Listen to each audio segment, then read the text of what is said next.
शौर्य श्रुती भाग 65. वसंतरावांनी ॲड्रेस सांगितला होता, पण पुन्हा काही गडबड नको म्हणून तिने डॉक्टरला कन्व्हिन्स केलं होतं. एक अर्ध्या तासाने नारायण फाईल घेऊन बाहेर आला. त्याच्यावरच्या ॲड्रेसचा श्रुतीने फोटो काढून घेतला आणि त्याचे आभार मानून ती आणि ते तिघेही त्या ॲड्रेसच्या शोधात निघाले. आता पुढे. ते निघाले तर होते, पण जे समोर दिसत होतं ते सत्य आहे की असत्य हे काही केल्या अजूनही सिद्ध होत नव्हतं. श्रुती नेहमीप्रमाणे विचार करत नखं घुरतडत होती की तिचा फोन वाजला. फोनच्या आवाजाने तिच्या चेहऱ्यावर 12 वाजले. देवा, प्लीज प्लीज शौर्याचा फोन नसू देत. डोळे मिटून मनातच बडबडत तिने खिशातून फोन बाहेर काढला आणि हळूच एक डोळा उघडून पाहिलं आणि सुटकेचा श्वास सोडला. फोन प्रसादचा होता. तिने रिसीव्ह केला. हॅलो श्रुती, कशी आहेस? आवाज ऐकून ती थोडीशी चकित झाली.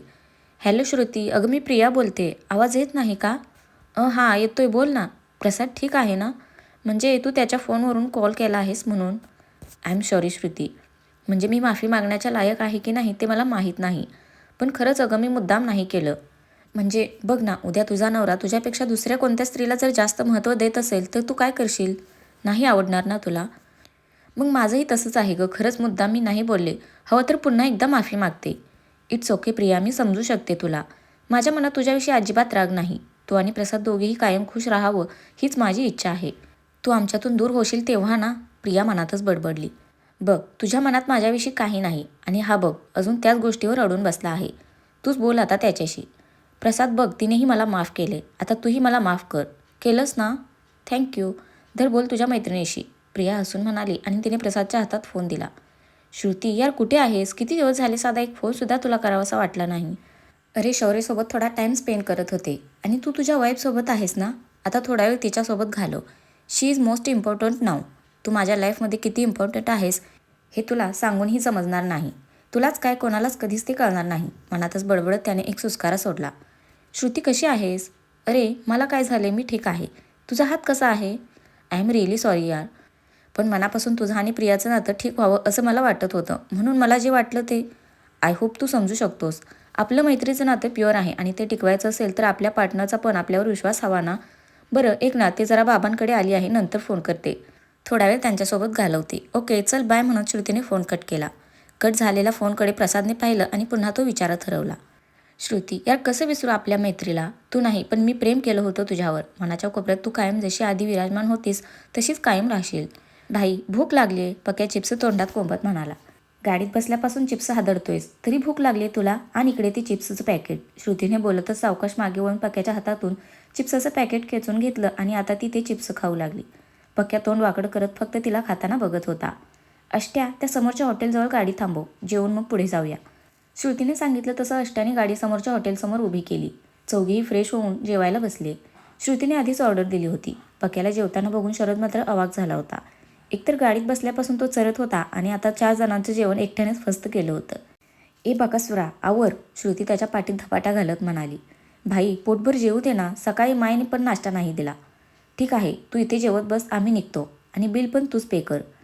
काय भाई, मी पण माझ्याकडे पैसे नाहीत. बिल पे कर म्हणताच पक्याचे डोळे पांढरे झाले. साधारण वस्तीत राहणारी श्रुती आणि तिची गँग होती. त्यात पक्याच्या तब्येतीमुळे त्याला कोणी कामावर ठेवत नव्हते. हातात मिळत तो कामधंदा तो करत होता. हातावरचं पोट होतं त्याचं, पण मित्रमंडळी कायम सांभाळून घ्यायचे.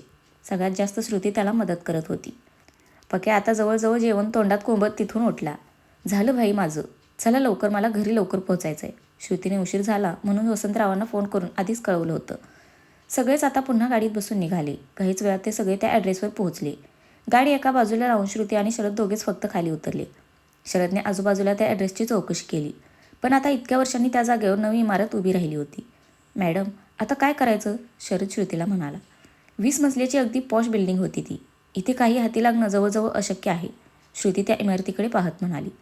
पण तरीही ती तिथल्या वॉचमॅनजवळ गेली आणि त्याला काही प्रश्न विचारू लागली, पण तोही तिथे नवीनच होता, त्यामुळे तिने विचारलेल्या प्रश्नांची त्याला उत्तरे देता आली नाहीत. श्रुती आणि शरद पुन्हा गाडीजवळ आले. इतकी धावपळ करून श्रुतीच्या हाती काहीच लागलं नव्हतं. आजूबाजूला चौकशी करूनही काहीच फायदा नव्हता, कारण तो एरिया 7-8 वर्षांपूर्वी डेव्हलप झाला होता. कावेरीबाईंचे आईवडील एका अपघातात मृत्यू पावले होते आणि भाऊ परदेशी स्थायिक झाला होता. त्याच्याशी कॉन्टॅक्ट करणं जवळजवळ अशक्य होतं. नाईलाजाने श्रुती परतीच्या प्रवासाला लागली. श्रुती आता पुन्हा विचारात पडली. विचारासोबत आता तिचं नखं कुरतडणं सुरू झालं होतं. कसं शोधून काढू? ती बाई कोण आहे नक्की? यार, इतक्या लांब येऊन काहीच उपयोग झाला नाही. ती पुन्हा एकदा डोळे मिटून त्या रूमच्या आतल्या एक एक गोष्टी आठवू लागली. तो दोरखंड, ती बाहुली, त्या वस्तू. अरे मी कशी विसरले, ते मी फॉरेन्सिकला पाठवलं होतं. तिने लगेच खिशातून फोन काढला आणि डॉक्टर गंधिताला फोन केला. Hello, good afternoon madam. पलीकडून गंधिता लगेच फोन रिसीव्ह करत म्हणाली. Good afternoon Gandhita. अगं मी शरदजवळ काही वस्तू पाठवल्या होत्या, तू चेक केलास का त्या? हो मॅडम, पण त्या वस्तू कोणाच्या आहेत? म्हणजे तुम्ही काही सांगितलं नाही मला ह्या केसबद्दल. मला सांग, फिंगरप्रिंट्स आहेत का त्यावर? हो मॅडम, एक नाही 3 व्यक्तींचे आहेत. पण हा दोरखंड कोणत्या कामासाठी यूज झाला होता? मर्डरसाठी. बरं चल, मला आता फार बोलता येणार नाही, मी तुला नंतर फोन करते. बाय म्हणून श्रुतीने फोन कट केला. श्रुती आता पुन्हा विचारात पडली. कोण असतील त्या 3 व्यक्ती? रमाई, तिचा नवरा आणि तिसरी मृत व्यक्ती की अजून कोण? श्रुतीचे आता विचारचक्र फिरू लागले. श्रुतीने आता शरदला काही मेसेजेस केले आणि गाडीत त्याविषयी अवाक्षर काढू नकोस म्हणून सांगितलं. त्यानेही तिला ओके म्हणून मेसेज केला. हॅलो, केलीस का तयारी? आज ती बाया घरात नाही तर जीवाला जरा आराम आहे बघ. पण आता खूप दिवस वाट नाही बघावी लागणार. बरं, मी सांगितलेली औषधे ती आणलीस का? आता तिचा 9वा महिना सुरू झाला आहे. दिवस भरत आलेत आता तिचे. तेव्हा तयारीत राहा. पण तू आत्ताच का काहीच करत नाही आहेस? पलीकडची व्यक्ती बोलली. कसं आहे, शिकार करताना वाघ आणि 4 पावलं मागे सरकतो आणि मग सावजाच्या दिशेने अशी काही चाल चालतो की त्याला श्वास घ्यायलाही वेळ मिळत नाही. फिरू दे तिला ह्या चक्रात. बाहेर पडण्यापूर्वी अशी झडप घालायची की कायमचा खेळ खाल्लास. मग बघते कोण तिला वाचवायला येते. मी परत फोन करते तुला, बोलून तिने फोन कट केला. खूप उड्या मारतेस ना, बघ तुझी कशी अवस्था करते ते. ती खुनशी हसली. अर्ध्या रस्त्यात शरदला सोडून काही वेळातच श्रुती तिच्या बाबाच्या घरी पोहोचली. आता ते कुठे गेले होते ते कोणालाही सांगायचं नाही, अशी तिने पक्या आणि अष्ट्याला तंबी दिली होती. तिला आलेलं पाहताच कौसल्याबाई मात्र तिच्यावर चिडल्या होत्या. त्यांचा चिडका चेहरा पाहून श्रुतीने आता गुपचूप रूममध्ये जाऊया असा विचार केला होता. पण श्रुती थांब, कुठे गेली होतीस? अगं ते इथेच नाक्यावर. किती खोटं बोलशील, तुझ्या सासूबाईंना कळालं तर? अरे यार, मी कैकेयीला कशी विसरले. तर तू मॉमनं काही सांगितलं नाहीस ना?